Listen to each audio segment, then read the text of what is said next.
ಯಾಕಂದ್ರೆ ಭಾಳ ಮಂದಿ MLS ಹೇಳಿದ ತಕ್ಷಣ ಅವ್ರ ಮಾತಾಡಕ್ಕೆ ಹೋಗೋದಿಲ್ಲ, ನೀವು ಏನು ಮಾಡಕ್ಕೆ ಹೋಗೋದಿಲ್ಲ. ಅದಕ್ಕೆ ಕಾನೂನು ವಿಲ್ ಟೇಕ್ ಕೋರ್ಸ್. ಆದ್ರೆ ಇದು ಜಗತ್ತಿಗೆ ಗೊತ್ತಾಗಬೇಕು.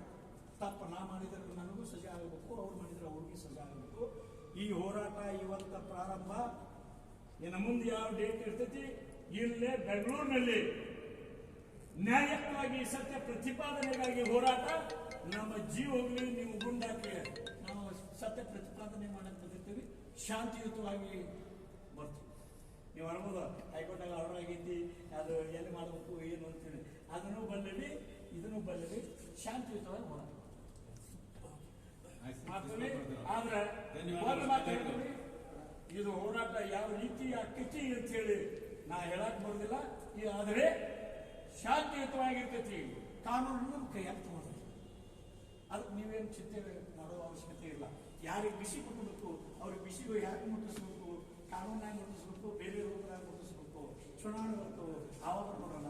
ಆದರೆ ಅದಕ್ಕಿಂತ ಮೊದಲ ಇವರು ಅಧಿಕಾರಿಗಳ ಇವ್ರು ತೀರ್ಮಾನ ಮಾಡಿದ್ರು, ಇವ್ರು ಅದಕ್ಕೆ ನೀವು ನಾವು ಯಾಕೆ ಗುದ್ದಾಡೋದು, ಅದಕ್ಕೆ ಆಗಲ್ಲ ಅಂದಾಗ ನಾನಾ ಉಪಯೋಗ ಯಾಕೆ ನೀವು ಹೇಳ್ಬೋದು.